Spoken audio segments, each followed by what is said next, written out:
倡议文化、地理、公民学习，推动台庙兴合，共同参与台港建庄200冬。社区大学台港分校规划各种具有台港元素课程，让学员透过艺术学习，将故乡的历史文化甲美好深刻被认识。参像这个浮虎的陶艺品，就是用台港的陶所制作，还有这个罗树皮所做的册本甲册包，以及台港花草拓染、台港印象版画等等，成果内容多元又够丰富。我们也常常会去发掘像虱目鱼啊，这样的图案出来。那用在黑色的土上面做白色的一个雕花的纹路出现。那我们有的学员他也会做类似于像台江的景色，那这样的一个呈现。这其实就是咱灯头做一寡外口常常看种叫落花树哦，这就是落花树哦。落花树的树皮其实原来是啥呢？你即摆若家己小家敲开了吼，这规实这个树这个心会当起来，就变成安尼一个皮。来你即摆慢慢那个敲，其实会当安那有延展性了。敲击的过程当中，然后把自己心里的一些想法，然后透过台江的随处可以采到的这些漂亮的花草，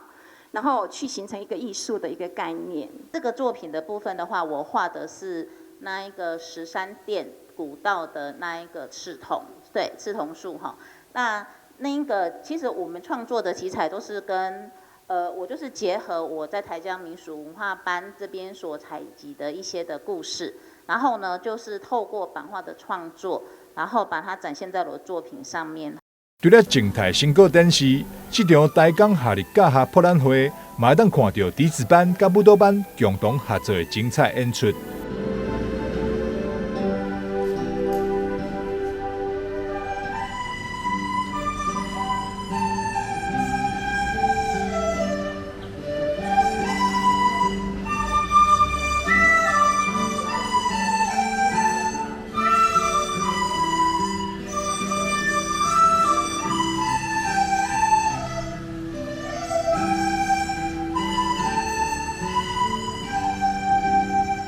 音乐伴随着舞蹈，舞蹈陪伴着音乐，这真的是一个密不可分的一个机会，所以我就非常开心的答应了跟美燕老师，我们预计今年就有这个计划，2班合作来为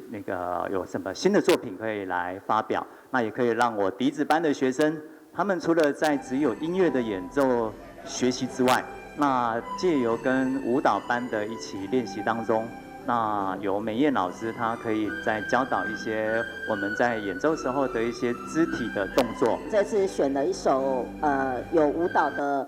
音乐，叫做《隐形的翅膀》。然后那个隐形的翅膀，它会让这个创作里面是因为让我想到说，我们住在这个台江的土地上，它就像是一个隐形的东西，一直在维护我们。然后如果我们受到觉得说有一点心情不好或怎样，还有我们工作可以打开它的隐形的翅膀，可以保护我们。错过这次的成果发表嘛免伤烦恼，因为伫7月22号伫海尾雕风宫，还有一场更大型、更完整的台港学习博览会。当天会当看到各班级的动静态学习成果。社区大学台港分校欢迎市民朋友做伙来看展出。大家一起来，悠悠台江。记者张世伟采访报道。